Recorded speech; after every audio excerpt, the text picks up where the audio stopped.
చిన్ననాడి అన్న ప్రాసన అయ్యిందో కన్యదాని వన్నె ప్రాసన అవ్వాలో అమ్మ చేతి గోరు ముద్ద తిన్నాను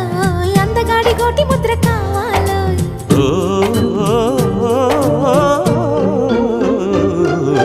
కాస్త నన్ను నువ్వు నిన్ను నేను కోరుకుంటే కోరుకున్న చోట నువ్వు నేను చేరుకుంటే చేరుకున్న చోట ఉన్న దీపం మారుతుంటే ఆరుతున్న వేళ కన్నె కాలు జారుతుంటే